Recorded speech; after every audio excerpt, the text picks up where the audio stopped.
만드는 언론, 여긴 국민 라디오.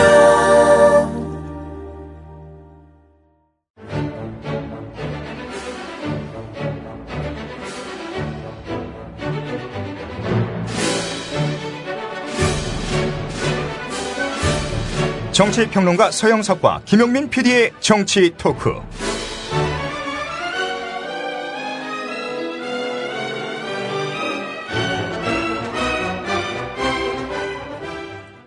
애청자 여러분 안녕하십니까. 서영석 김용민의 정치 토크로 오셨습니다. 2014년 7월 19일 토요일 방송 시작하겠습니다. 서영석 이사장께서 주말을 끼고 휴가를 가시는 바람에 오늘 제가 단독으로 여러분과 만나게 됐습니다. 여러분 어제 그 조선일보 최보식 칼럼 읽어보셨습니까? 이 인터넷 포털 사이트에서는 읽을 수가 없기 때문에 말이죠. 예, 제가 그냥 논평 없이 전문을 읽어보겠습니다. 귀가 번뜩이실 겁니다. 틀림없이. 시작합니다. 대통령을 둘러싼 풍문은 온 세상 사람들이 다 알지만 정작 대통령 본인은 못 듣고 있는 게 틀림없다. 지난 7일 청와대 비서실에 국회 운영위원회 업무 보고가 발단이 됐다. 세월호 참사가 있던 날 오전 10시쯤 대통령이 서면으로 첫 보고를 받은 뒤로 중앙재난안전대책본부를 방문하기까지 7시간 동안 대면 보고도 대통령 주재 회의도 없었다는 게 알려지면서다. 당시 박영선 새정치민주연합 원내대표와 김기춘 비서실장의 문답. 박영선, 대통령께서 집무실에 계셨나? 김기춘, 그 위치에 대해서는 내가 알지 못한다. 다시 박영선, 비서실장이 모르시면 누가 아는가? 김기춘, 비서실장이 일일이 일거수일투족 다 아는 것은 아니다. 대통령 일정을 실시간으로는 알 수 없을 것이다. 하지만 사후에는 알 수 있다. 그날은 대형 참사가 발생했던 날이다. 당연히 대통령이 지금 어디에 계시느냐라고 찾거나 물어봤을 것이다. 김기춘 실장이 내가 알지 못한다라고 한 것은 대통령을 보호하기 위해서였을 것이다. 하지만 이는 비서실장에게도 감추는 대통령의 스케줄이 있다는 뜻으로도 해석됐다. 세간에는 대통령이 그날 모처에서 비선과 함께 있었다는 루머가 만들어졌다. 차라리 대통령의 소재에 대한 공개적 언급은 곤란하다 이렇게 김기춘 실장이 말했다면 이렇게 전개되지는 않았을 것이다. 대통령을 둘러싼 루머는 얼마 전까지만 해도 증권가 정보지나 타블로이드판 주간지에 등장했다. 양식 있는 사람들은 입에 올리는 것 자체를 스스로 격을 떨어뜨리는 걸로 여겼다. 행여 누가 화제로 삼으려고 하면 그런 드러나 마나한 이야기는 그만하라며 말리곤 했다. 그런 대접을 받는 풍문들이 지난주부터 제도권 언론에서도 다뤄지기 시작했다. 사석에서 몇몇 사람들끼리의 잡담이 아닌 뉴스 자격으로 올라오고 있다는 뜻이다. 때마침 풍문 속의 인물인 정윤회 씨의 이혼 사실까지 확인되면서 더욱 드라마틱해졌다. 그는 재산 분할과 위자료 청구를 하지 않는 조건으로 부인에게 결혼 기간 중 있었던 일에 대한 비밀 유지를 요구했다. 고 최태민 목사의 사위인 그는 정치인 박근혜의 7년간 비서실장이었다. 그는 최근 언론 인터뷰에서 정부가 공식적으로 나의 이권 개입, 박지만 미행 의혹, 비선 활동 등을 다 조사하라 이렇게 큰 소리를 쳤다. 세상 사람들은 진실 여부를 떠나 이런 상황을 대통령과 연관지어 생각하게 됐다. 과거 같으면 대통령 지지 세력은 불같이 격분했을 것이다. 지지자가 아닌 사람들도 언급할 가치조차 없다며 고개를 돌렸다. 하지만 지금은 그런 상식과 이성적 판단이 무너진 것 같다. 국정 운영에서 높은 지지율이 유지되고 있다면 풍문, 뜬 소문은 설 자리가 없을 것이다. 대통령 개인에 대한 신뢰가 허물어지면서 온갖 루머들이 창궐하는 것이다. 마치 신체의 면역력이 떨어지면 숨어있던 병균들이 침투하는 것과 같다. 이는 대통령으로서 아주 심각하게 받아들여야 할 대목이다. 왜 어디서 면역력이 떨어진 것일까? 현 정권만큼 국정 아젠다가 많았던 적이 없었다. 국민 행복, 국민 대통합, 비정상의 정상화, 규제 철폐, 통일 대박, 국가 혁신. 하지만 임기 내에 어느 하나라도 제대로 될 걸로 믿는 사람은 없다. 대부분 발표만 해놓고 끝날지 모른다. 쓸 사람을 뽑는 문제만으로 시간과 정력을 몽땅 날린 탓이다. 그러면서 이렇게 많은 논란과 불신을 낳는 그런 정권이었다. 대통령은 시대적 요구에 부응하는 사람을 찾는 게 결코 쉬운 일이 아니었다라고 말하지만 세상 사람들은 도대체 저런 후보자를 누가 추천했을까 하며 매의 눈으로 응시했다. 이런 누적된 의심이 대통령의 면역력을 서서히 떨어뜨려 온 것이다. 국가혁신을 이룰 2기 내각의 출범이라고 내세웠지만 거리에 나가 누굴 잡고 물어봐도 그렇게 생각하지는 않을 것이다. 그런 인물 면면을 보고서 선뜻 우리의 앞날에 대한 기대를 걸기가 어렵다. 국가혁신을 하려면 대통령 본인과 주변 인물의 혁신부터 먼저 해내야 한다. 대통령은 여전히 구시대의 심벌 같은 김기춘 비서실장을 끌어안고 있다. 그의 충성심과 비서실 안정을 포기하고 싶지는 않을 것이다. 하지만 김기춘 실장이 그대로 있는데 혁신에 대한 대통령의 의지를 믿을 사람은 없을 것이다. 또 인사 때마다 청와대 문고리 권력 3인방이 세간에는 회자되는데도 청와대 담장 안에서만 평온한 일상이 계속된다. 대통령이 이들을 불러서 조금이라도 오해받을 처신을 하거나 직무를 넘어서는 일을 해서는 안 된다. 이렇게 주의를 주었다는 소식도 없다. 설령 이들이 억울하다고 해도 민심을 향한 메시지 차원에서도 필요했을 것이다. 장마철의 곰팡이처럼 확산되는 풍문을 듣지 않기 위해 대통령은 자신의 귀만 막아서는 안 된다. 곰팡이는 햇빛 아래에서 말라 죽는 법이다. 이런 내용입니다. 대통령을 둘러싼 풍문이란 제목입니다. 문고리 권력이란 말이 있듯이 대통령이 주목하고 또 듣고 반응하는 그런 대상이 있다면 그 대상은 권력이 될 수밖에 없습니다. 예. 조선일보는 대표적인 박근혜 정권 아래에서 권력입니다. 왜냐? 박근혜 대통령이 조선일보의 사주를 존경한다라고 말을 했었고요. 실제로 조선일보가 제시하는 아젠다가 얼마 뒤에 국가정책이 되는 사례도 많습니다. 대통령이 조선일보만은 열독하고 있다. 뭐 이렇게 봐도 무리는 아닐 텐데요. 그런 의미에서 본다면은 최보식 선임기자 박수를 치고 싶네요. 예, 상당히 그 날선 그런 칼럼이었는데요.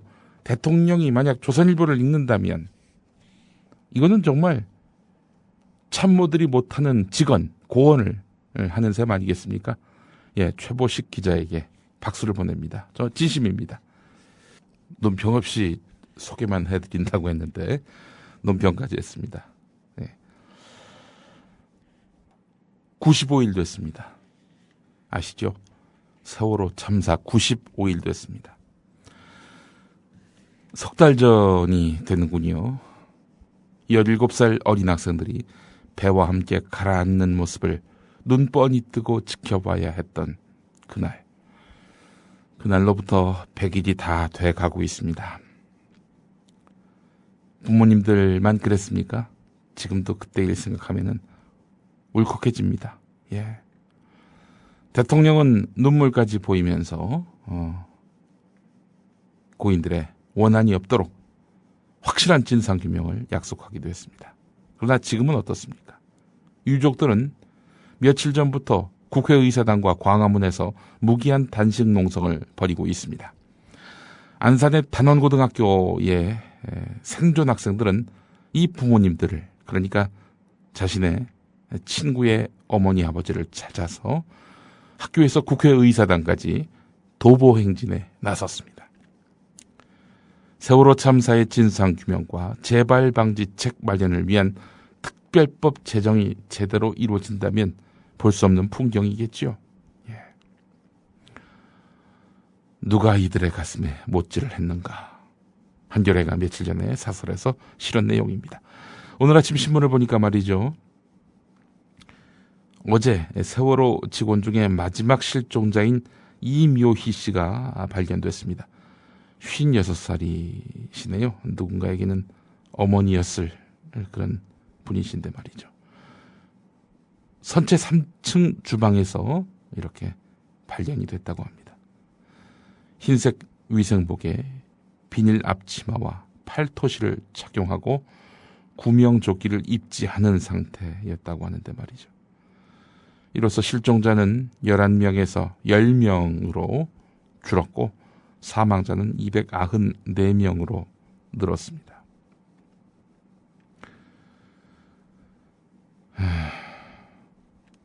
고인의 명복을 빕니다. 선원들에게 버려졌던 그 여성 조리원 명복을 빕니다. 그 유가족에게 깊은 위로와 또 위로 말고는 전할 게 없네요. 예. 국회 이야기를 해보겠습니다. 세월호 특별법 국회 본회의에서 지난 16일에 통과시키기로 박근혜 대통령과 만난 자리에서 여야가 합의를 했습니다. 그 뒤 여러 차례 회의가 있었지만은 진전은 없었습니다. 특위 구성 문제와 권한 문제에서부터 팽팽하게 맞섰기 때문인데요. 한마디로 말해서 새누리당 탓입니다. 새누리당은 유족들이 특별위원회에 참여하는 것에서부터 소극적이었습니다.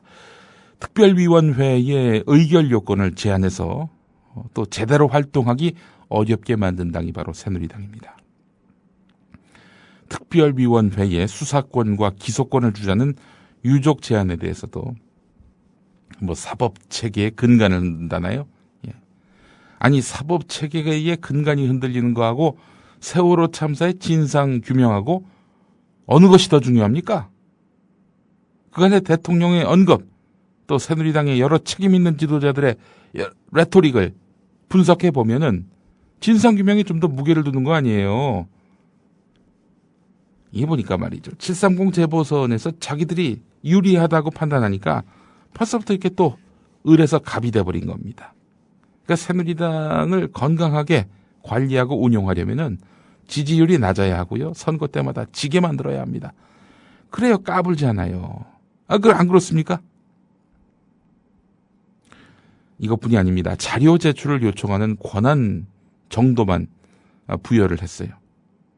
역대 수많은 과거사 진상위원회 있었잖아요. 자료 제출을 요청하는 권한 정도만 부여했습니다. 그래서 여기에 협조하지 않으면은 과태료 물게 했죠. 과태료 안 내면 그만입니다. 새누리당은 뭐가 그렇게 두렵고 뭐가 그렇게 염려가 돼서 세월호 진상규명에 대해서 이렇게 비협조적으로 나오는 것일까요? 우리가 짐작하는 그것이 맞습니까? 행여나 정권의 책임이 더 명징하게 드러나서 정치적으로 고립될까 봐. 그랬습니까?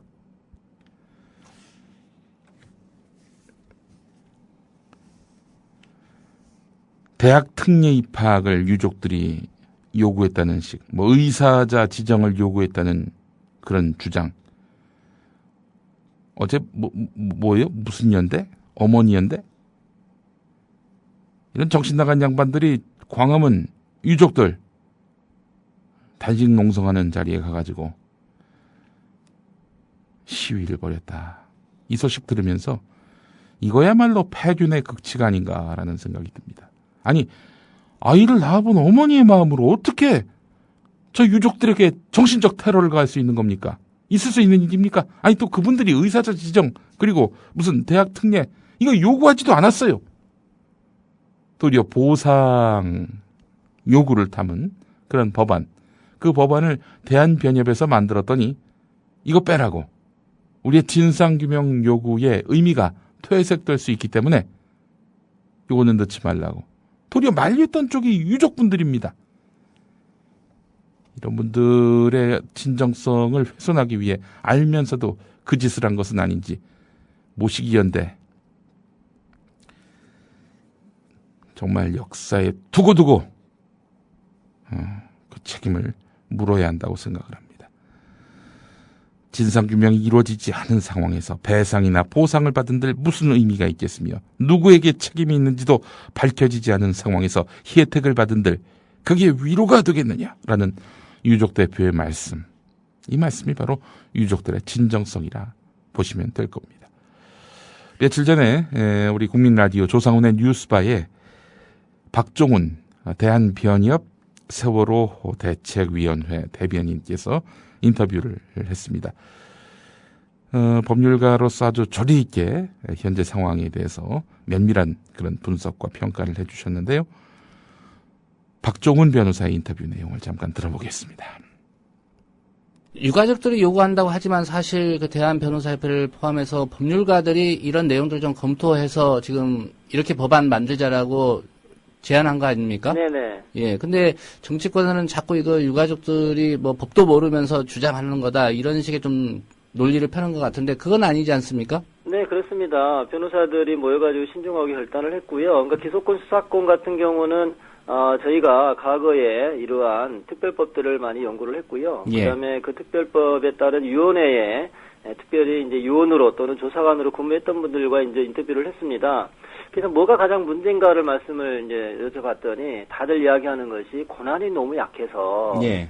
조사권만 가지고 있어 가서 이제 조사를 하려고 가면 이제 만약에 특히 국가기관이나 힘 있는 사람들은 무시한다는 거죠. 강제로 할 수 있는 방법이 없잖아요. 예. 그래서 심지어는 눈앞에 증거가 있는 거를 보고도 그거 달라고 하니까 안 주는 거죠. 강제로 가져올 방법이 없어요. 그러면 이제 그 세간에 잠깐만 기다리라고 경찰 찾아가고 검사 찾아갈 거 아닙니까? 그 사이에 이 증거는 다 없어지죠. 그런 거를 볼 때 이제 특히 내부에 일정한 수사권과 기소권이 있어야 된다는 것이 그분들의 강력한 요구였습니다. 그래서 저희도 고민한 결과 예. 이번에는 제대로 된 만약에 진상조사를 한다면 수사권과 기소권이 반드시 필요하다고 그렇게 생각하게 된 것입니다. 예. 뭐 누구를 겨냥해서 수사권, 기소권을 달라는 게 아니라 절대 그렇지 않습니다. 예. 이게 우리가 이제 생각해 보세요. 안전한 사회를 건설하려면 훌륭한 대안이 나와야 되겠죠. 예. 훌륭한 대안이 나오려면 도대체 이런 사건이 왜 이렇게 발생하는가 그 원인을 규명하고 책임 소재를 규명을 해야 됩니다. 이거는 사실은 저희는 처벌이 목적이 아니고요. 처벌은 이제 검사가 열심히 수사하고 있는 거고요. 조사를 하는데 그 권한을 강화시키는 방법이 뭘까에 대한 고민인 것입니다. 예, 제대로 진상규명을 하려면 수사권이 있어야 된다 이런 입장이신 거죠? 그렇습니다. 예. 글쎄요, 유가족들이 정치권을 상대로 이 협상이라는 단어를 쓴다는 것 자체가 좀 적절하지 않을 것 같기도 한데, 그 유가족들 입장에서도 이제 정치권의 협상 과정 보고 있지 않겠습니까? 네네. 어느 선까지는 그래도 이게 보장이 돼야 된다. 이건 절대 물러설 수 없다. 이런 선이 있을 것 같은데 어떤 입장들이신가요? 네, 현재 이제 가족분들의 입장은 뭐 피해자 지원이나 보상 배상 이런 거는 뒤로 미뤄둬도 된다. 그것이 중요한 게 아니다. 어떻게 하면은 제대로 된 특별위원회를 구성해서 성역 없는 진상 조사를 하고 대안을 만들어낼 것이고 그 대안이 어떻게 이행이 될 것인가 여기에 이제 방점을 찍어달라 이렇게 말씀을 하셨고요. 예.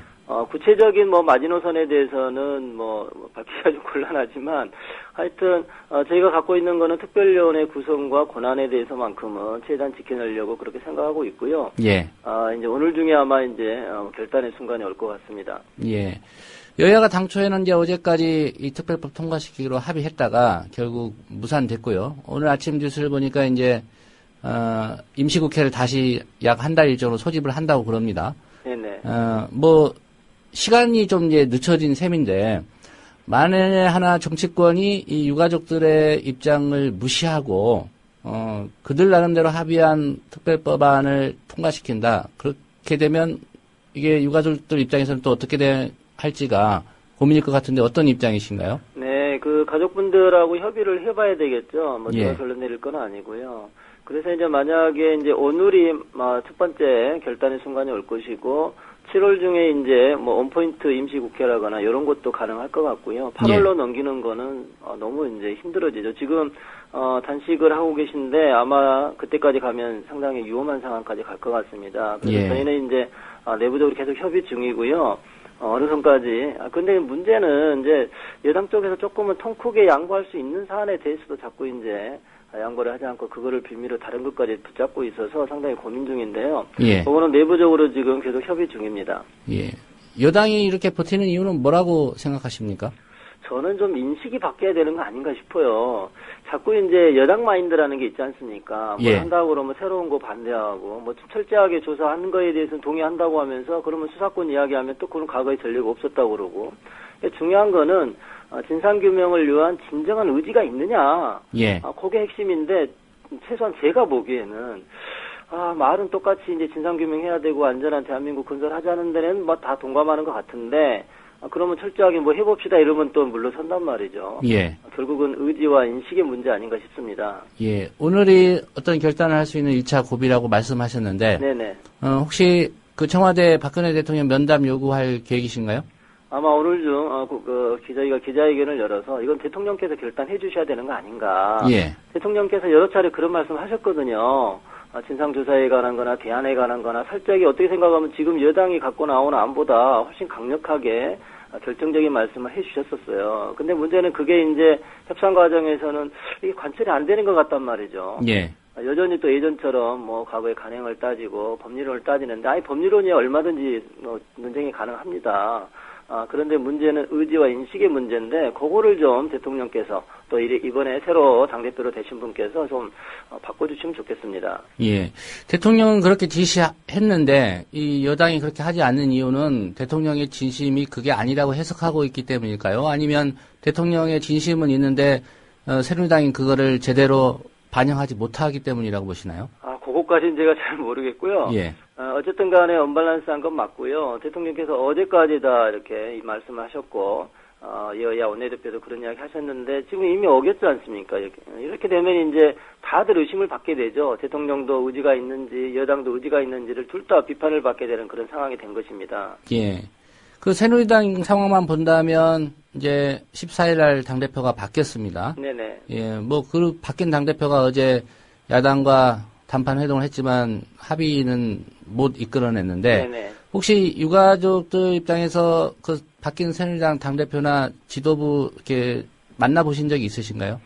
뭐 저희가 이제 전체 총회 자리에서 만나뵌 건 아니고요. 일부 만나뵌 분들이 계시고 근데 한 가지 이제 한계가 있는 게 이분이 이제 되셨잖아요.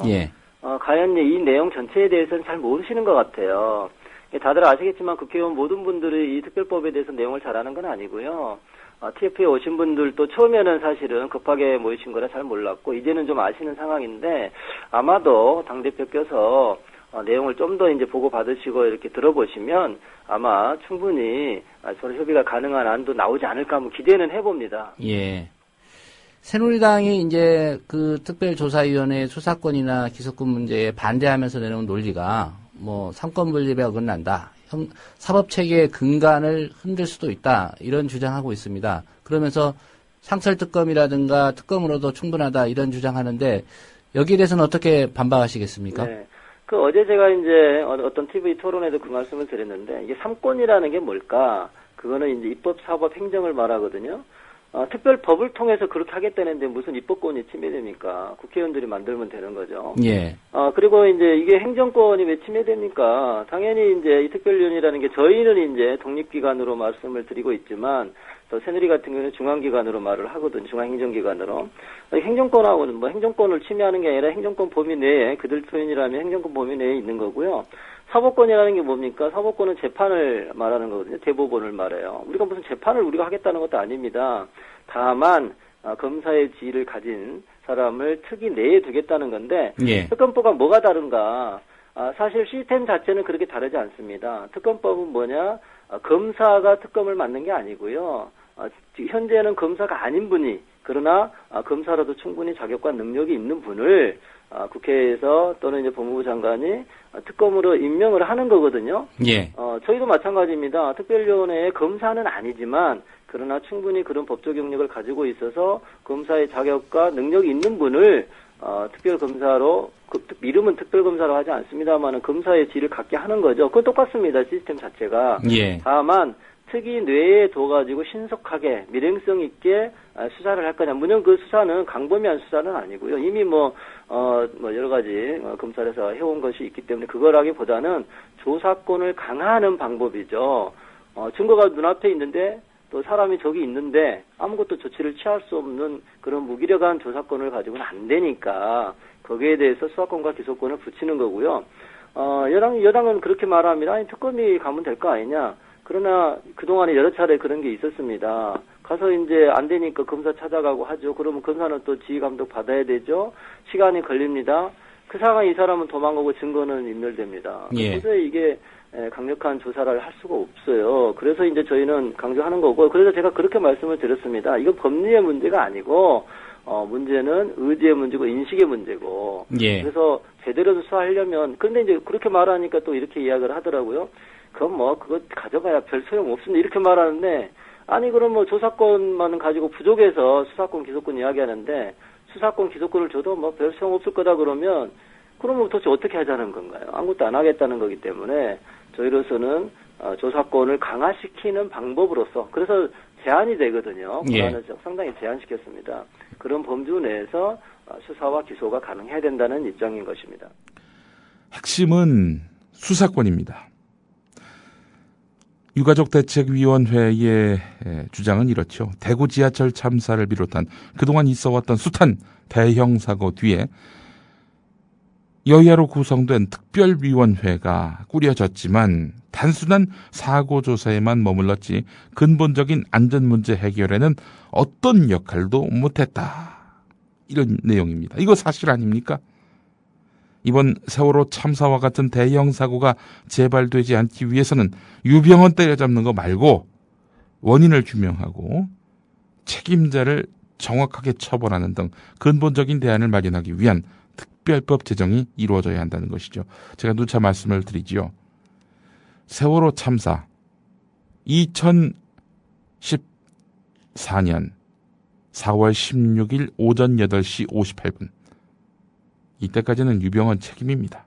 그러나 신고를 접수받은 8시 58분 이후는 박근혜 책임입니다. 이후의 책임까지 유병헌에게 넘기는 거. 이건 무책임한 행태지요. 자, 이 특별위원회가 수사권과 기소권을 갖고 성역 없이 진상규명을 할 수 있도록 제정해야 한다.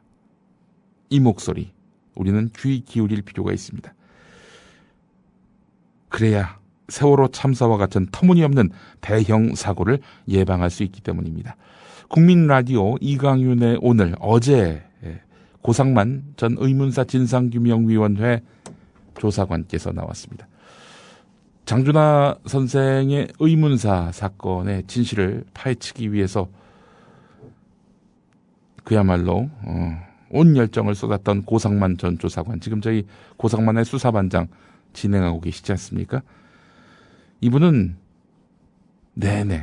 수사권이 없는 의문사 진상조사위원회 조사관으로서의 그 역할, 권한에 대해서 땅을 치면서 안타까워했던 분입니다.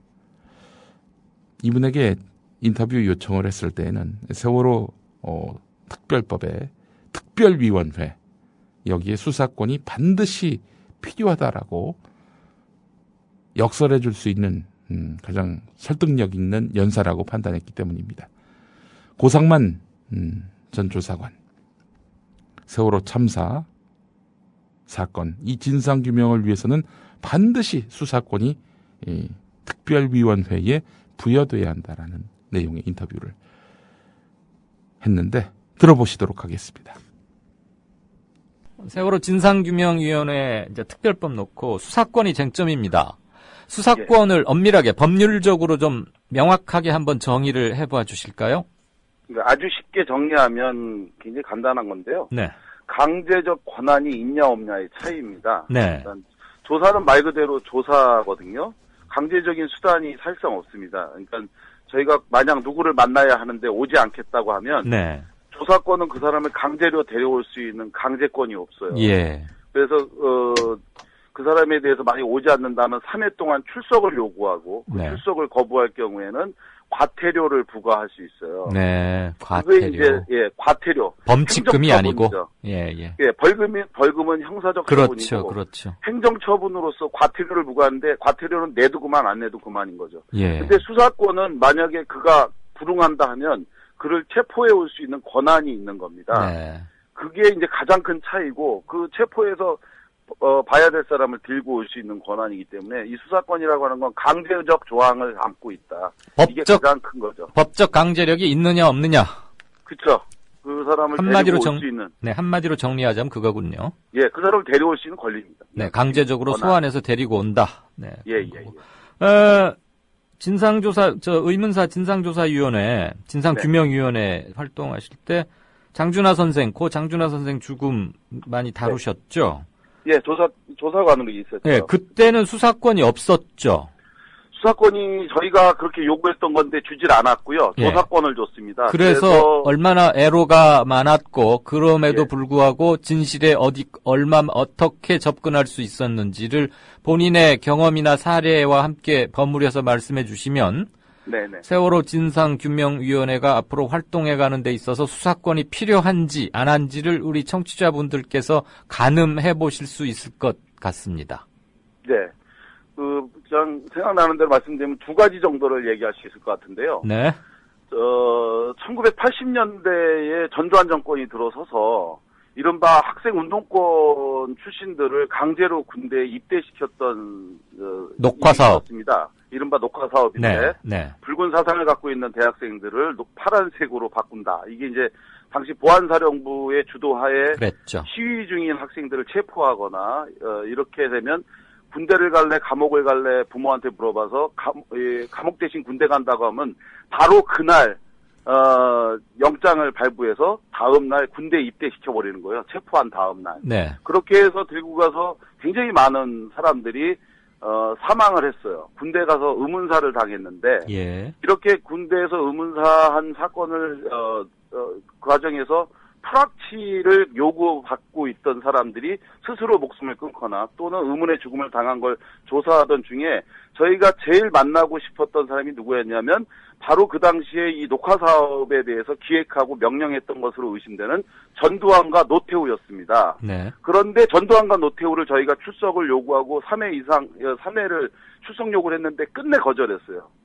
그렇게 거절을 했기 때문에 저희가 과태료 2천만 원씩을 부과하고 했는데 그들은 그 과태료도 내지 않고 나오지도 않았던 거죠.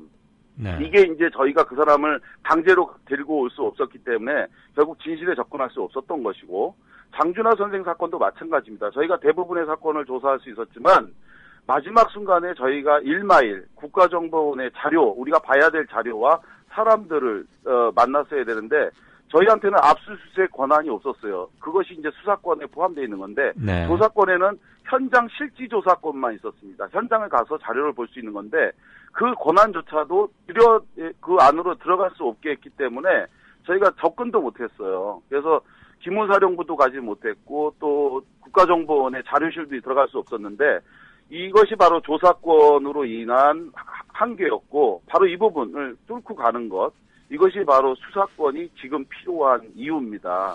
그래야지만이 이 세월호 사건에서 진짜로 봐야 되거나 만나야 될 사람들한테 묻거나 확인할 수 있는 그런 권한이 보장되는 겁니다.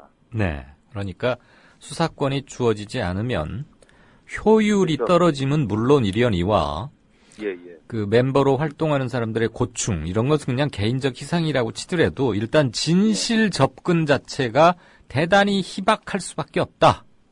뭐 그런 얘기. 명확하게 그냥 제 판단을 제 네. 경험상의 판단을 정리해서 한마디로 말씀드리면요. 네. 만약에 수사권이 보장되지 않는다면 시작서부터 실패를 인정하고 가는 겁니다. 이거를 양보하는 순간 네. 사실상 진상조사는 불가능합니다. 아, 그렇게까지 할 수가 단언. 없어요. 그러니까 조사 활동을 해보신 분이니까 지금 이렇게까지 단언하실 수 있다 이 말씀이죠. 맞습니다. 제가 네. 해봤기 때문도 그렇고요. 네네. 그리고 이거를 안 주려고 하는 이유는 간단합니다. 이게 뭐죠? 정말 결정적이기 때문에 안 주는 겁니다. 어떤 점에서요? 뭐가 결정? 그러니까 수사권을 주는 순간, 네. 이것이 어떤 영향력과 파급을 미칠지를 저쪽이 알고 있기 때문에 그래요. 그러니까 법무부가 네. 자기네들만이 수사권을 가지고 있어야 되는 거죠. 그리고 그걸 예. 통해서 예. 사회를 안정적으로 통제할 수가 있거든요. 네네. 그러니까 어느 정도 선까지만 해라, 이만큼만 해라, 청와대까지는 오지 마라. 예를 들어 네. 특정 누군가는 만나지 마라. 그 사람은 연관성이 없으니 수사상 필요가 없다. 이렇게 되는데 세월호 특별법에 의해서 진상규명조사위원회에 수사권을 주게 되면 아무런 통제가 불가능해요. 자, 고 반장님. 예. 제가 그러면 좀 더 구체적이고 직설적으로 한마디 여쭙죠. 네. 수사권을 갖게 되면 제일 두려워하거나 무서워할 사람이 누구라고 생각하십니까? 이 사건에서 사실은 국회에서도 국정조사 기관 보고를 하는데 가장 논란이 됐던 게 청와대였습니다. 네. 김기춘 비서실장을 만나는 문제였는데요. 이 건도 마찬가지입니다. 지금 저희가 조사권으로 조사를 할 때도 마찬가지였는데 네. 웬만한 사람들은 나옵니다. 나올 수밖에 없어요. 공무원은 협조하게 돼 있으니까. 예, 그런데 예. 진짜로 만나야 될 마지막 지점에 있는 그 사람은 안 나와요. 협조하지 않고 거부하는데 마찬가지로 이게 지금 현재도 청와대가 그날 무슨 일이 있었는지 어떤 일이 있었는지 그리고 대통령은 어떤 지시를 했고 현재도 미궁에 빠져 있는 게 사건이 발생한 그 시각에 대통령의 행적이 지금 묘연한 거 아닙니까? 네. 그러니까 이런 부분과 관련해서 어디로 갈지 모르는 이것을 통제할 수 있는 수단은 적당한 선에서 그러니까 조사가 이루어지도록 하는 것이죠. 그래서 저는 이 부분을 가장 두려워하는 것, 이건 사실 청와대인데요.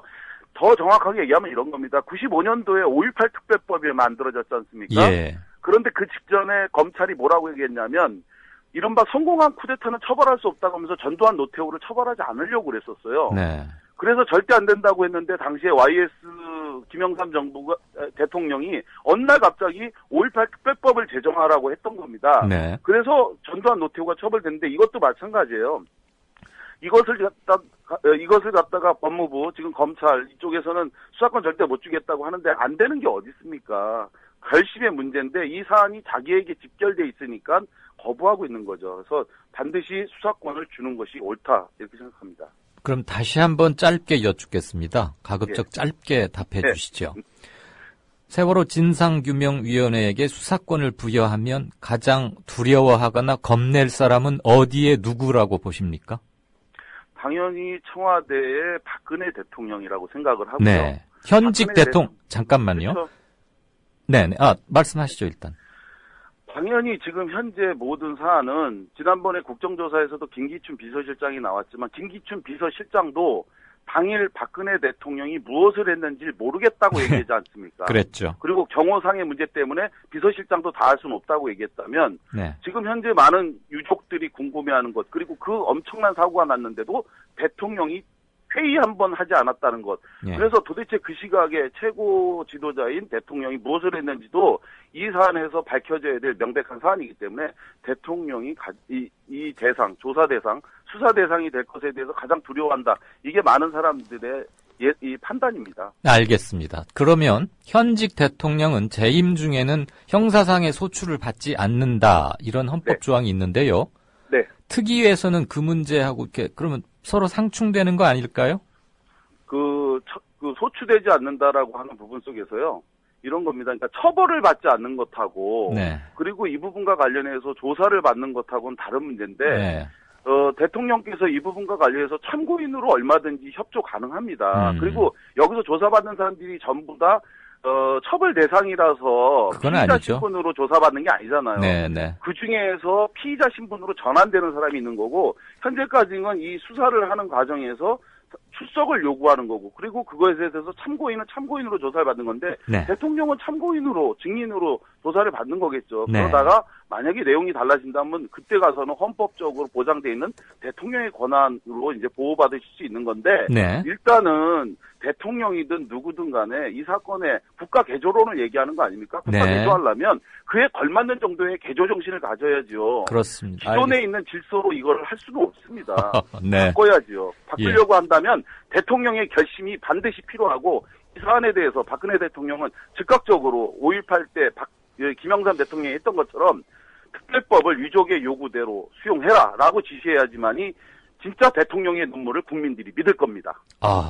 잘 알겠습니다. 아주 탁월한 연설가이시기도 하시군요. 우리 아니, 그건 반장님. 아니고요. 네, 여당은 또 이런 주장을 하고 있습니다. 이렇게 해보다가, 즉 수사권은 주지 않고 진상규명위원회를 운영해보다가 정 모자라면 특검을 하면 된다. 이런 주장하는데 어떻게 생각하십니까? 왜 그런 이중적인 행동을 하는지 모르겠는데요. 네.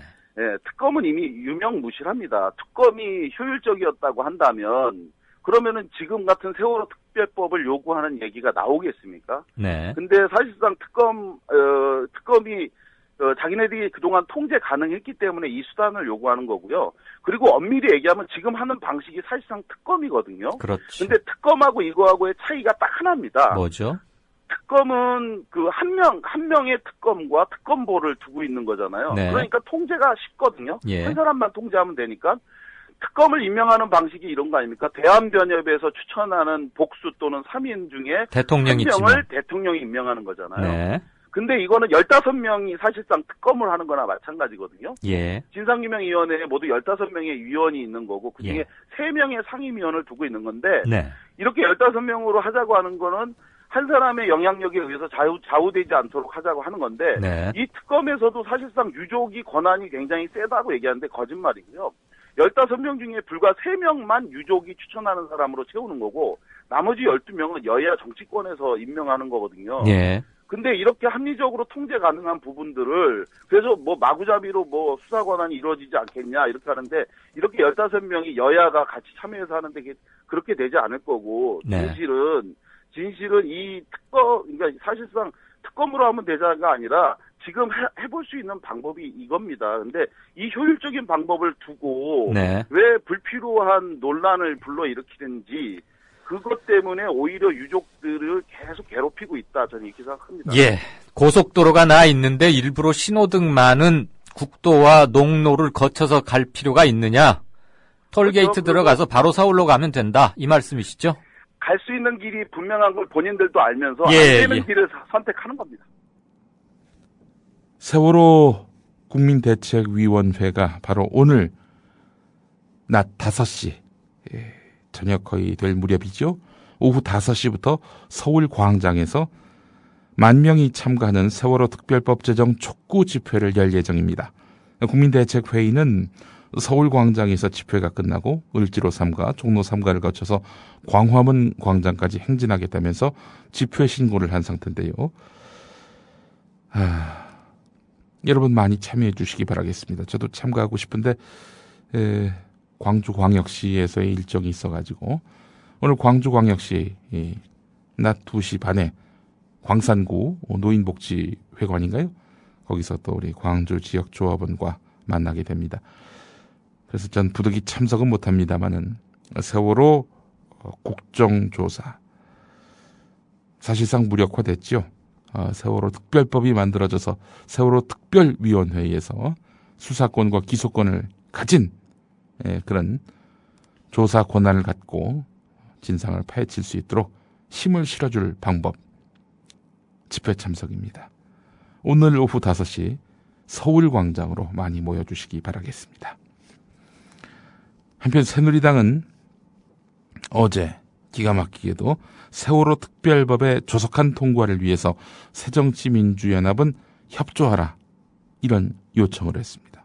아니 지금 세월호 특별법을 사실상 무력화하려고 애를 쓰는 당이 어떤 당인데 유가족들도 공식적으로 인정했거든요. 새누리당 너희들 때문에 될 일도 안 된다 이런 식으로 말이죠.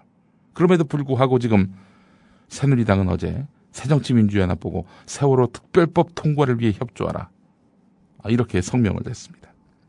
그러니까 세월호 특별법 통과 지연의 책임이 자신들에게 없다. 새정치민주연합에게 있다. 이런 항변의 의미죠. 윤영석 새누리당 원내대변인이 어제 했던 현안 브리핑 들어보시겠습니다. 계속적으로 수사권 부여를 주장하는 것은 무리한 정치 공세일 뿐입니다. 철저한 진상규명을 위해 부여되는 조사권과는 달리 수사권은 처벌을 목적으로 하는 것입니다. 세월호 사건과 관련해서 검찰과 경찰은 유병헌의 부인, 형, 동생, 딸과 세월호 선장, 선원, 선사 관계자, 관련 공무원 등 현재까지 123명을 기소하고 이 중 89명은 구속을 하였습니다. 유병헌 검거를 위해서도 총력을 지금 다하고 있습니다. 이렇게 검찰과 경찰이 총력을 다해서 수사를 진행하고 있는 상황에서 위원회에 수사권을 부여하자고 주장하는 것은 검찰과 경찰의 수사에 혼선을 초래하고 대한민국 검찰과 경찰에 대한 국민들의 불신을 가중시키는 정략적 목적이라 아니할 수 없습니다. 위원회의 철저한 진상규명을 위해서는 실질적인 조사권을 부여하는 것으로 가능하며 수사가 필요한 사항이 발생할 때는 위원회가 상설특검이나 특임검사에게 수사를 의뢰하여 보강적, 추가적 수사를 하면 되는 것입니다. 새정치연합은 세월호 참사를 더 이상 정치적으로 이용하지 말고 세월호 진상규명위원회가 철저한 진상규명과 안전 시스템 혁신을 위한 정책 대안을 만드는 데 집중할 수 있도록 하는 특별법안 마련에 동참해 주기를 바랍니다. 대통령의 눈물 몇 방울에 이미 완전히 침몰한 세월호는 또 한 번 물속으로 가라앉았습니다. 수학여행을 가던 길이었는데 정말 다행스럽습니다. 전원이 다 구조됐다는 소식, 이 소식 전해드립니다. 군 당국은 해군 함정들은 물론이고 육군과 공군까지 동원 가능한 모든 전력을 침몰 사고 현장에 급파했습니다. 담화 내용을 보면요, 예상을 뛰어넘은 일종의 국민들한테 좀 충격을 좀 준 것 같습니다. 그런 면에서 본다면 대통령의 이제 담화는 매우 성공적이었다, 저는 그렇게 보여지고요. 유병헌 씨의 도피를 돕다가 체포된 30대 여성 신모 씨의 모발과 순천 별장에서 가져온 체액이 묻은 휴지의 DNA 검사 결과가 언론이 사회의 공기라고요? 갈 길을 잃어 표류하면 흉기가 될 수 있습니다.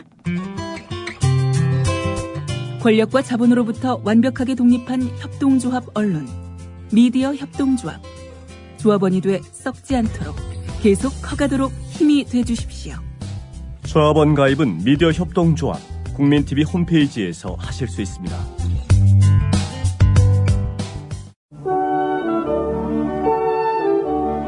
지금 여러분께서는 서영석, 김용민의 정치토크와 함께하고 계십니다.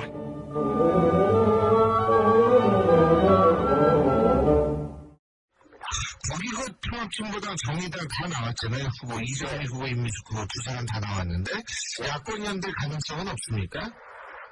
연대는 민주주의의 중요한 요소의 하나입니다. 예. 그러니까 연대는 항상 열려 있는 것이다. 민주주의에서는 그렇게 보는데, 그러나 그 연대는 이념이나 정책을 공유하면서 그것을 실현하겠다고 하는 공통의 목표, 또 그것을 실현하겠다고 하는 구체적인 프로그램이 뒷받침돼야 할 것입니다. 그래서 단지 눈앞에 있는 선거에 이기기 위한 공학적이고 산술적인 연대, 그건 국민들이 눈살찌푸려 하죠. 연대가 미래 정치 발전에 기여하는 그런 방향으로 지혜롭게 모색이 되어야 할 것입니다. 그러니까 전국적인 규모에 있어서 당대당 차원의 야권연대보다는 지역 사정이나 이런 거에 따라서 후보의 또 상황에 따라서 할 수 있다, 이렇게 이해해도 되겠습니까? 그런 것도 생각할 수 있고요. 여하튼 그 연대라고 하는 것이 그저 단지 여기 주고 저기 받을게 이런 식의 그리고 몇 퍼센트를 얻어올 수 있으니까 몇 퍼센트를 더 보태면 이길 수 있다, 이런 산술적인 계산, 이런 것만으로 이렇게 보여지면은 그거는 공면의 길일 거고, 다만 이 연대를 통해서 우리는 앞으로 한국 정치를 어떻게 발전시켜 나가겠다라고 하는 미래 비전을 보여줄 수 있을 때, 그때 그 연대는 국민의 공감을 얻을 수 있을 것이고 지지를 더 높일 수 있을 것입니다. 서영석, 김용민의 정치토크 함께하고 계십니다. 오늘은 서영석 이사장께서 휴가 중이신 관계로 제가 여러분과 단독으로 만나고 있습니다. 이병기 국정원장이 이 취임식을 했네요. 어제. 그러면서 이제 이런 말을 했습니다. 정치 관여 4글자를 머릿속에서 완전히 지우고 본연의 업무에만 집중해달라. 예. 본인도 정치 관여 이 4글자를 마음속에서 지우셨죠? 과거에 하셨던 행태를 생각해 보면은 본인부터 그렇게 실천하셔야 될 것 같아서 드리는 말씀입니다. 예. 오늘 중앙일보 6면에 실린 내용이었습니다. 자, 그나저나 이 730 재보선이 한 12일 앞으로 다가왔군요. 어제자 내일 신문을 보니까 말이죠. 야권 주말에 반전을 못 시키면은 침몰할 가능성이 있다. 이런 내용의 기사가 실렸습니다. 첫 주말을 맞아서 반전의 계기를 찾지 못하면 다음 주말 사전투표를 앞두고 야권 선거 진영이 총체적으로 붕괴할 가능성도 배제할 수 없다. 이렇게 기사가 시작합니다. 첫 주말이라 함은 아무래도 공식 선거운동 개막 후 첫 주말을 말하는 거 아니겠습니까? 새누리당은 박근혜 대통령 지지도가 하락함에도 불구하고 자기 당 후보가 선전하는 것으로 나타나면서 웃음을 감추지 않는다. 이렇게 말하고 있습니다. 네, 웃을 수 있죠. 웃는 얼굴에 어떻게 침을 뱉을 수 있겠습니까? 웃는 건 좋은데 그런 자신감이 세월호 유족들에 대한 홀대 넘어서서 기만, 무시 이런 걸로 이어지고 있는 게 문제 아니겠습니까? 새정치민주연합은 선거 초반 판세와 관련해서 호남을 빼고 모두 쉽지 않다고 관측하고 있다고 하는군요. 내부적으로 충청권은 대전 대덕에서 박영순 후보에 대한 동정표를 기대하고 있지만 사실상 충청권 전패 가능성도 있다고 보고 있다는 겁니다. 수도권에서도 손학규, 정장선 이 두 사람만 간신히 살아올 가능성이 있는 것으로 보고 있다고 합니다. 최근 언론사의 여론조사에서도 비슷한 결과가 나오고 있다고 하는데 말이죠. 여론조사기관 디오피니언 엄경영 부소장은 광주와 동작에서 민생공천이 아닌 정치공학적 공천이 이루어져서 유권자의 자존심에 상처를 줬다면서 야당의 심판론 캠페인도 유권자들에게 피로감을 주고 있고 개별 지역구에서 후보들의 인지도도 떨어져서 야당이 어려움을 겪고 있다. 이렇게 말했다는 겁니다. 초반 판세가 어려워지면서 수도권 각 후보 캠프의 위기감도 고조되고 있다고 하는데 수도권 한 후보 측 관계자는 어려운 상황에서 여론조사도 크게 밀리는 것으로 나오자 핵심 운동원과 지지자들의 사기가 떨어지고 있어서 걱정이다. 이렇게 말했다는 겁니다. 서울 동작을에서 고전 중인 기동민 후보 선대본부장 진성준 의원은 허동준 전 지역위원장이 선거운동에 결합하면서 많이 좋아지고 있지만 쉽지 않은 게 현실이라면서 노회찬 후보와의 단일화는 계기만 생기면 하루 이틀이면 가능하기 때문에 우리 후보를 알리는 데 주력하고 있다. 이렇게 말했다는 겁니다. 야권 단일화에 대비하고 있다. 이런 뜻으로도 읽혀집니다. 경기도 수원병에서 정치 신예와 맞서 어려운 싸움을 하고 있는 손학규 후보는 최근 직접 캠프 관계자들을 총집합시킨 가운데 위기 상황임을 강조했다고 합니다. 선거를 많이 치러본 분이다 보니까 이 흐름, 맥락을 알고 있는 거지요. 수도권을 중심으로 재보선 초반 판세가 불리하게 돌아가면서 당 지도부도 발등에 불이 떨어졌다. 불이 떨어졌다. 예.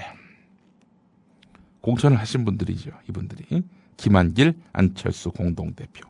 이 두 사람은 이번 주말 긴급 기자회견을 열어서 세월호 특별법 등 현안과 관련해서 고강도 대책을 내놓을 것으로 알려졌다고 하는데 당내 일각에서는 유가족과 국민들의 관심사인 세월호 특별법이 교착 상태에 빠진 가운데 두 대표가 강도 높은 행동 계획을 내놓을 것이라는 그런 전망도 있다는 건데 뭐 단식에 합류를 한다. 그런 건 아니겠죠. 그러면 이건 세월호 유족들의 진정성까지도 정치 공세로 만들어버리는 역효과를 낳을 수 있습니다.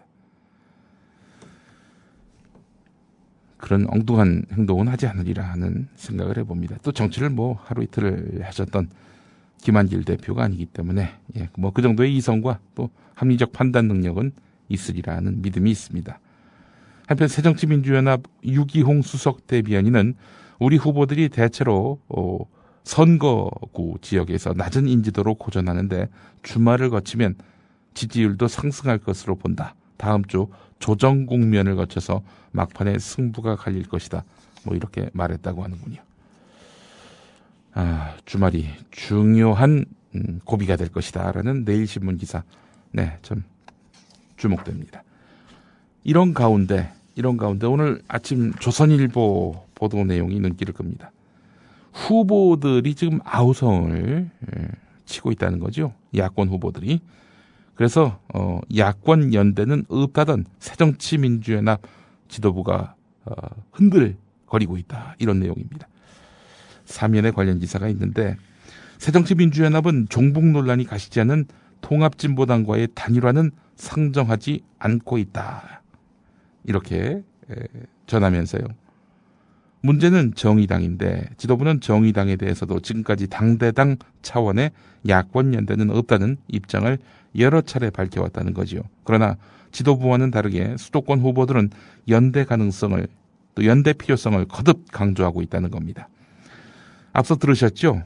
수원병에 출마한 새정치민주연합 손학규 후보는 라디오 인터뷰에서 미래 정치 발전이라는 바탕 위에서 연대를 생각해야 할 것이다 라고 말을 했습니다. 이제 또 들으실 김포의 김두관 후보 역시 야권 연대가 필요하다면 고민해 보겠다 이렇게 말을 했다는 겁니다. 이 두 지역에 모두 정의당 후보가 출마해 있지요.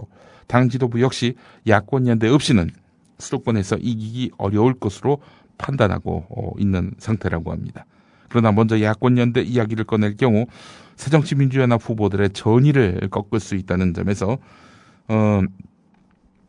신중하게 접근할 수밖에 없는 그런 상황이라는 거지요. 당 핵심 관계자가 조선일보 기자에게 말한 내용이 이렇습니다. 야권 후보 난입으로 새누리당이 어부 지지를 얻게 할 수는 없다. 일부 지역에서는 후보 단일화가 반드시 필요하다. 이렇게 말했다는 겁니다. 이 관계자는 누구로 단일화할지를 판단하는 기준은 후보의 지지율과 경쟁력이 될 것이다 라면서 1차 단일화 시점은 사전투표가 시작되는 오는 25일이 적당하다 이렇게 말을 했다고 하는데 25일 늦은 거 아닌가요? 주승용 당 사무총장은 당대당으로 주고받기식으로 하는 것은 좋지 않지만 지역 여론을 참작해서 후보 간 합의에 의한 연대가 이루어지는 것은 바람직하다 이렇게 말을 했다고 하는데 정의당은 새정치연합이 적극적으로 응한다면은 후보 단일화를 논의할 수 있다는 그런 입장이란 겁니다. 주목되는 곳이 있습니다. 바로 서울 동작이죠. 기동민 후보와 노회찬 후보 진영에서 후보 단일화에 대해서 기초적인 대화를 하고 있는 것으로 알려졌다고 오늘 조선일보가 전하고 있습니다. 동작과 또 영통, 수원, 정의죠. 이 지역에서도 후보 간 합의 논의가 이루어지고 있는 것으로 알려졌다. 이렇게 보도가 되고 있는데 수원정에는 새정치민주연합에서는 MBC 기자 출신의 박광원 당대변인 그리고 천호선 당대표가 이렇게 나섰네요.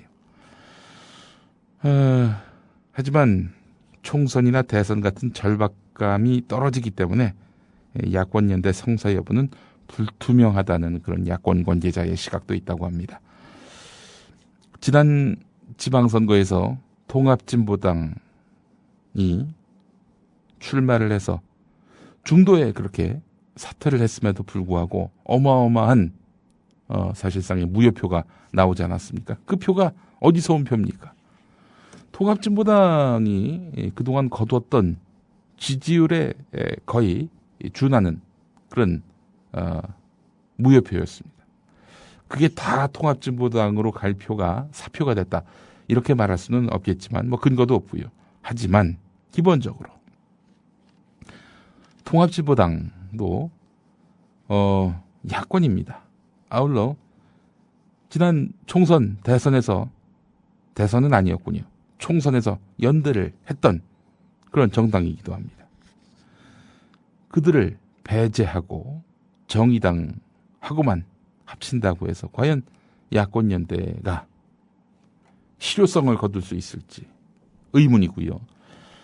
일단 그걸 떠나서 말이죠. 출발점부터 야권 연대 없이는 승리를 장담할 수 없다. 이런 계산을 못했냐 이겁니다. 선거 기획 그 자체에 문제가 있었다는 얘기 아니겠습니까? 예. 현장 후보들의 아우성에 야권연대 불가피해진 그런 현실이 됐습니다. 그래서 당 지도부는 당대당은 안 되지만 후보 사이의 연대는 알아서 하라 이런 식으로 빠지고 있습니다. 이런 지도부는 뭐하러 있는지 모르겠다는 생각도 들고요. 예. 김두관 후보의 인터뷰 내용 들어보시겠습니다. YTN 라디오와의 인터뷰였습니다. 야권 연대는 어떻게 보세요? 야권 연대가 가능성은 열려있지만 승리만을 위한 연대가 된다면 우리 시민들께서 그렇게 흔쾌히 동의하지 않은 것 같고요. 제가 2010년 경남도의사 당시에 최초로 야권 단일 후보가 됐는데 그때는 정책과 가치와 공유가 있었고 또 실질적으로 해법이 되었기 때문에 승리할 수 있었습니다. 그래서 공동지방정부라는 핵심적인 거버넌스 모델도 만들 수 있었는데요. 좀 더 지켜보면서 그냥 승인을 위한 연대가 아니라 정말 김포 미래를 위해서 야권 연대가 필요하다면 한번 고민해 보겠습니다. 필요하다고 생각하십니까 지금은? 제가 필요한다기보다는 어떻게 보면 우리 시민사회에서 시민사회에서 필요하다고 생각한다. 그죠? 네. 결국 이제 김두관 후보께서도 야권 연대가 한다면 언제든지 응하겠다 이렇게 이해할 수 있겠군요.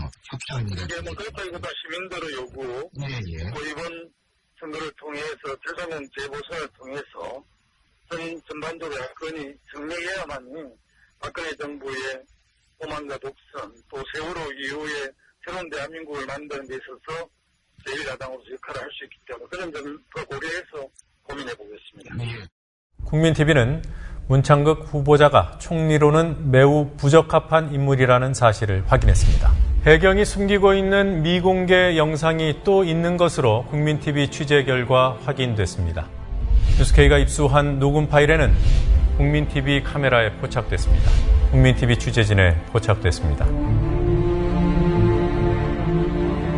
미디어 협동조합은 국민이 꼭 알아야 할 뉴스를 전해드리고 있습니다.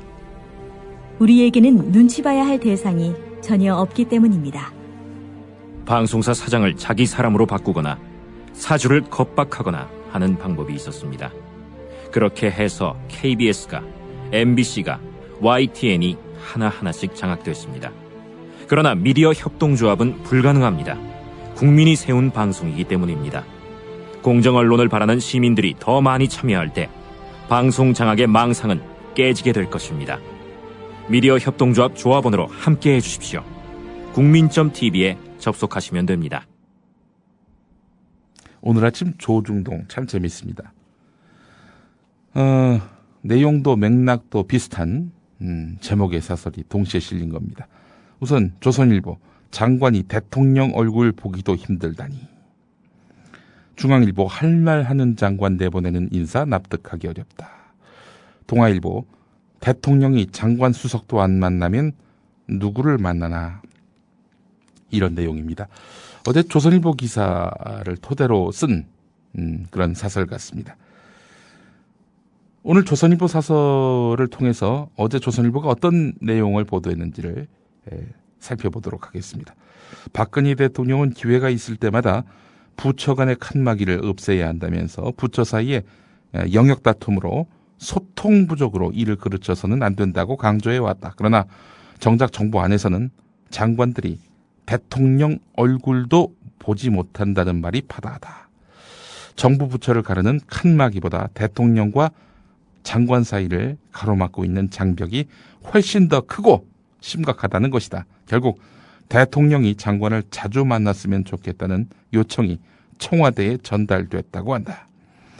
박 대통령은 보통 2주마다 국무회의를 주재하면서 장관들을 만난다. 그 외에는 직접 만나기보다는 전화로 대화하는 경우가 많다고 한다. 대통령과 내각 사이의 쌍방향 의사소통이 원활하다면 전화냐 대면이냐 하는 방식 자체가 큰 문제가 될 이유가 없다. 그러나 이 정부에서는 가장 가까이서 늘 국정을 의논해야 하는 대통령과 장관 사이가 어떤 벽에 가로막혀 있는 모양이다.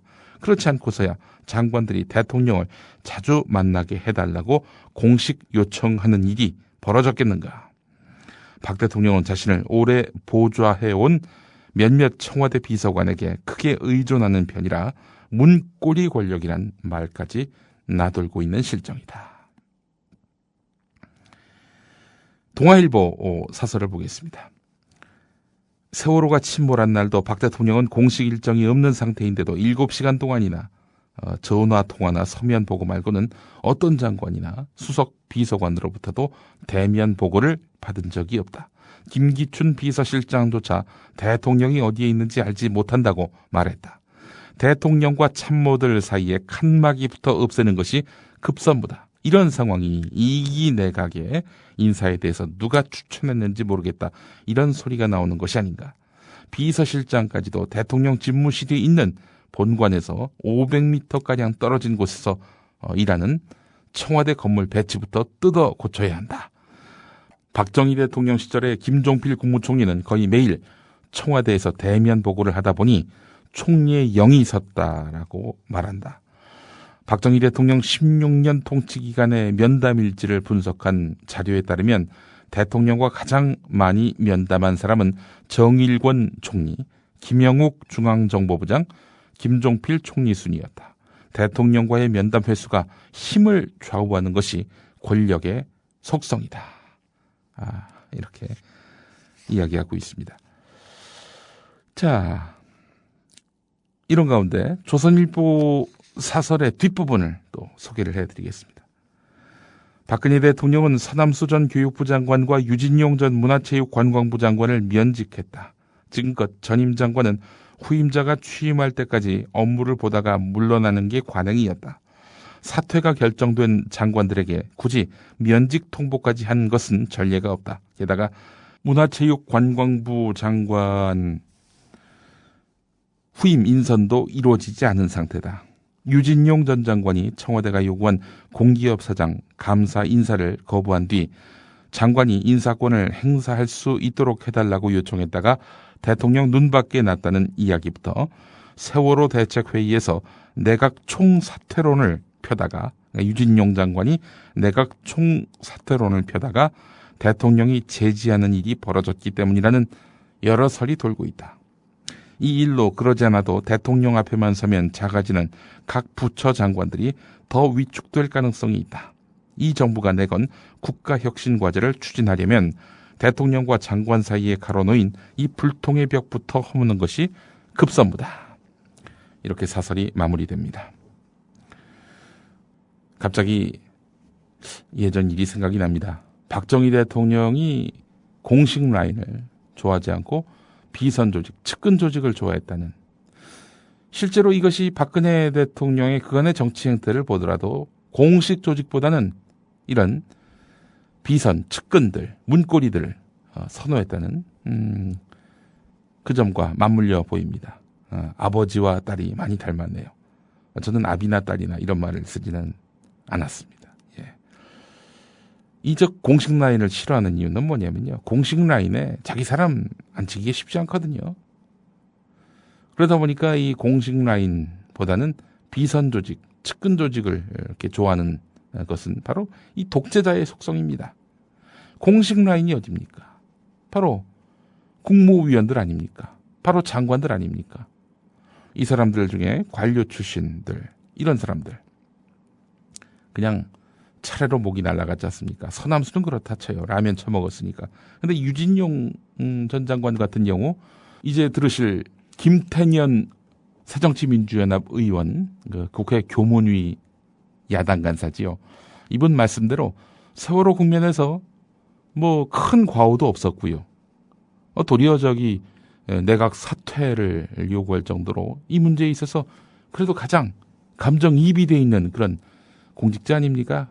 계속 나은 공직자라 할 수 있을 텐데, 게다가 또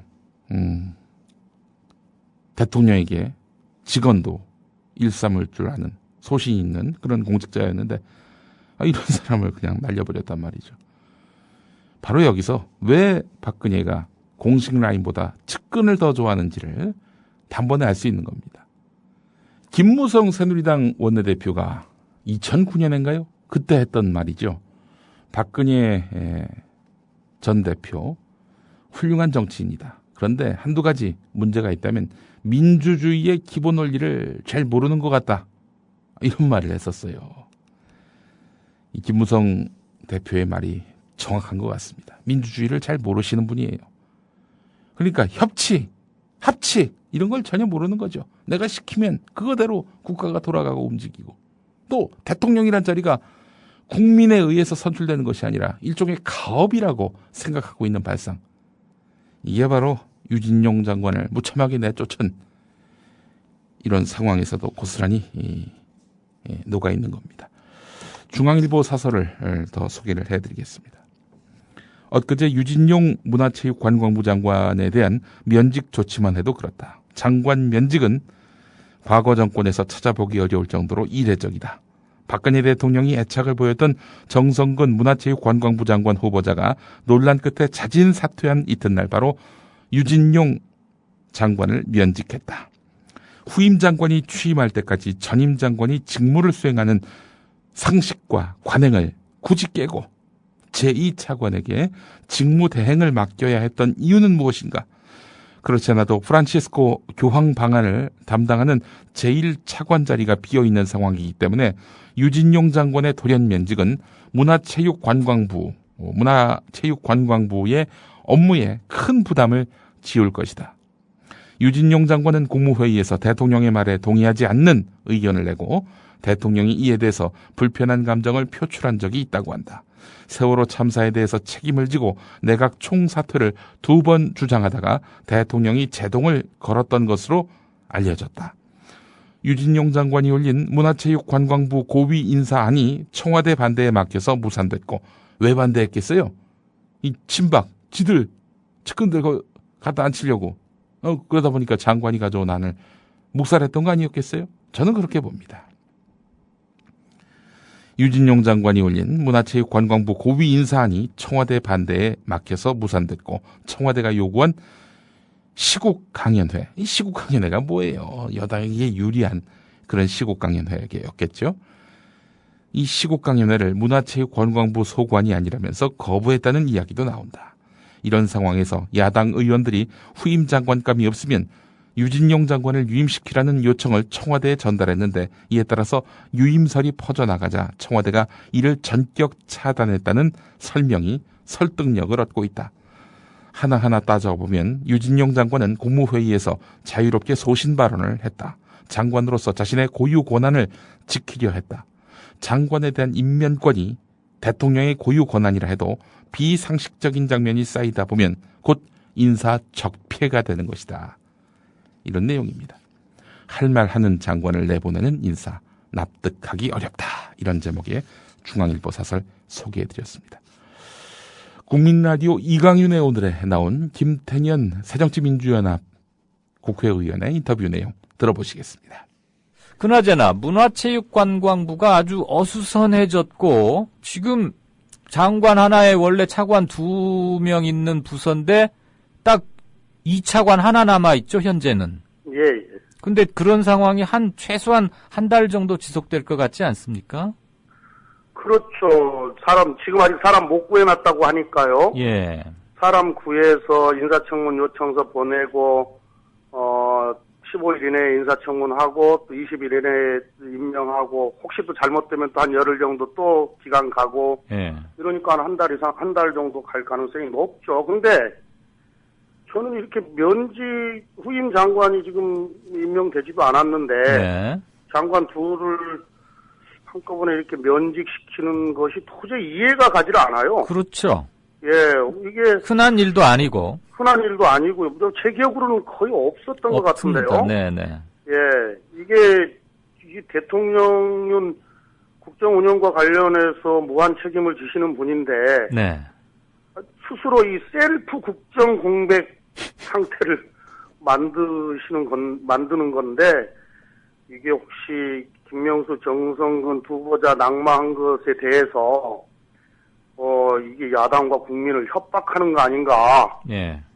국정 공백이 장관 둘이 없고 국정 공백이 이렇게 오래 가는데 다음에 우리가 추천하는 이 장관 후보는 반드시 해줘야 되는 거 아니냐, 뭐 이런 식의 협박 아닌가라고도 보여져서. 배째라? 예, 좀 뭐 별로 좋아 보이지 않습니다. 예, 근데요. 또 감정이 있는 건가 싶기도 하고. 근데 국정 운영 이렇게 하면 안 되거든요. 그러니까 이렇게 하면 안 되니까 저도 아까 야당 의원들 너무 점잖게 하시지 말라 그런 거예요. 쟤들 인사청문회 하는 거 봤지 않습니까? 쟤들 점잖게 한 건 아닙니다. 저기요. 곁에서 잘 지켜보셔서 좀 아실 텐데. 네.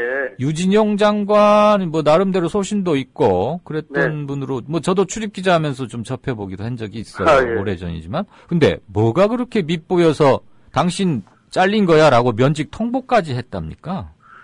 저희들도 그걸 정확하게는 저희들이 이제 알지 못하죠. 근데 유진용 장관은 상당히 균형 감각이 있는 분이셨어요. 예, 원래 이제 문화 쪽에 일을 하시는 분들이 원래 창조적이고 창의적인 일들을 많이 하시기 때문에 어떻게 보면 스펙트럼이 다양하지 않습니까? 네. 그러니까 대단히 균형 감각이 대단히 중요한데 지금 어떻게 보면은 우편향의 어떤 문화 정책 이런 주문들에 대해서 유진용 장관이 쉽게 얘기해서 말을 잘 안 들었다. 네. 이런 뭐 이야기도 있고 또 세월호 참사 이후에 국무회의 석상에서 네. 뭐 저도 언론 어떤 기자한테 들은 이야기인데 네. 언론 국무회의 석상에서 세월호 참사에 대해서 책임져야 된다. 누군가는 책임져야 된다. 뭐 이렇게 발언했다가 이른바 그 무서운 레이저 2방 맞았다. 뭐 이런 이야기도 있더라고요. 예. 근데 하여튼 유진용 장관 교체는 이번에 이기내가 구성하면서 유진용 장관 교체하려고 했던 것 또한 저희들이 잘 이해가 가지 않는 점입니다. 그러니까. 이분은 크게 대과 없이 문체부를 잘 이끌어 왔거든요. 뿐더러 세월호 수습 발생이나 수습 과정에서 직접적으로 문화관광부가 관련도 없고요. 그러게요. 예. 그리고 국회 관계도 괜찮았어요. 예. 예.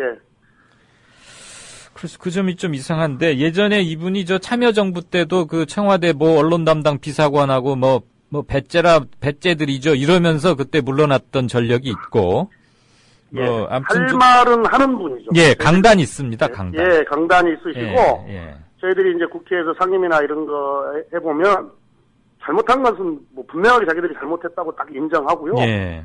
또 뭐 자기들 본인이 생각하기에 할 얘기가 있다 그러면 또 뭐 가리지 않고 또 할 얘기 또 정확하게 하시고 예. 뭐 그런 분이셨어요. 그리고 문체부 내에서의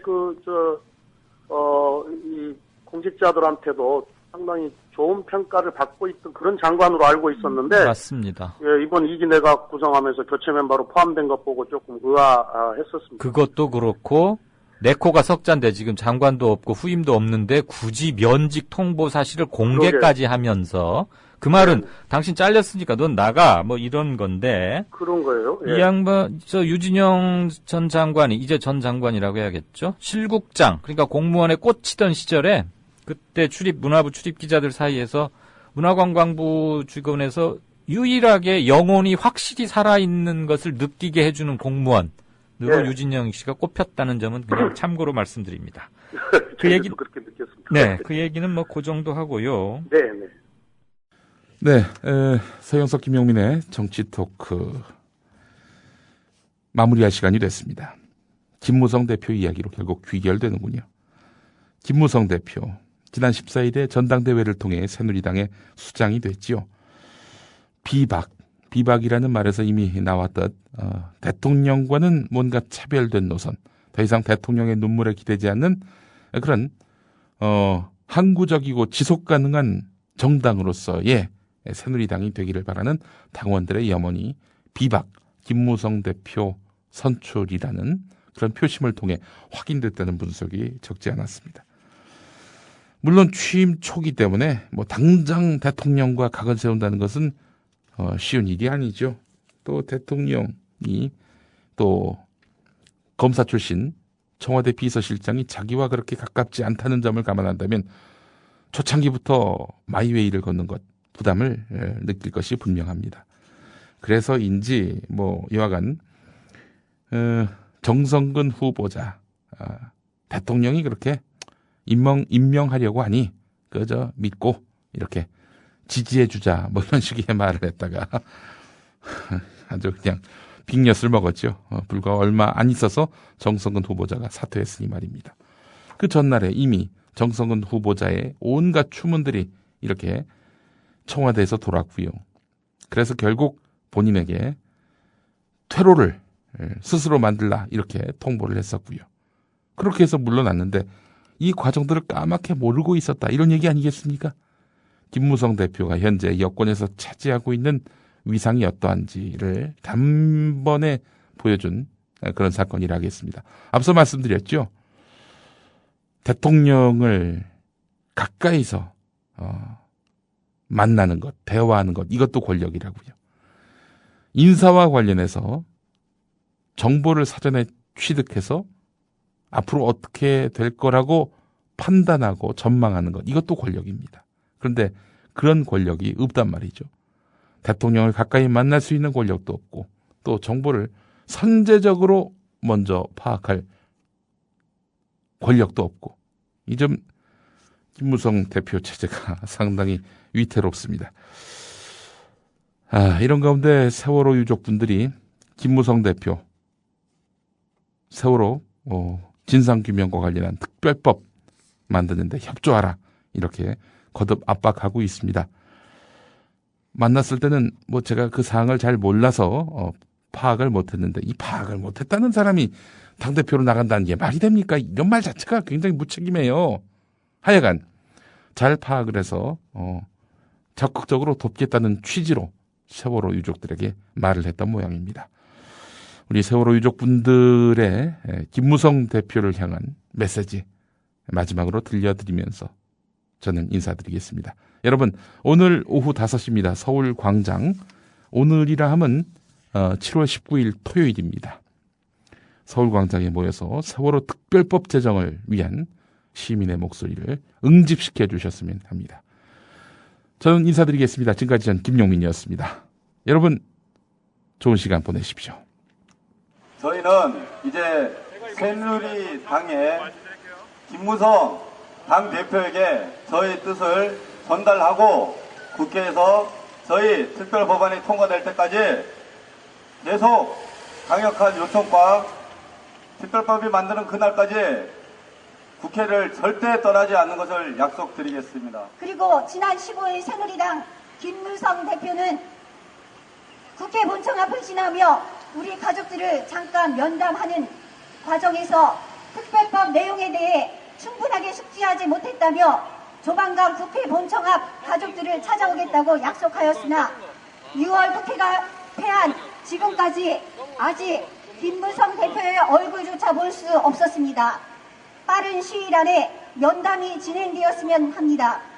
적어도 7월 20일 전까지 김무성 대표와의 면담을 진행될 수 있도록 해주시기 바랍니다. 또 국민라디오 지지하는 4가지 방법 아시나요? 다운로드하기, 별점 주기, 댓글 달기, 구독하기. 국민라디오를 보다 많은 이들에게 전할 수 있는 가장 손쉬운 방법. 다운로드하기, 별점 주기, 댓글 달기, 구독하기. 잊지 마세요. 다운로드하기, 별점 주기, 댓글 달기, 구독하기.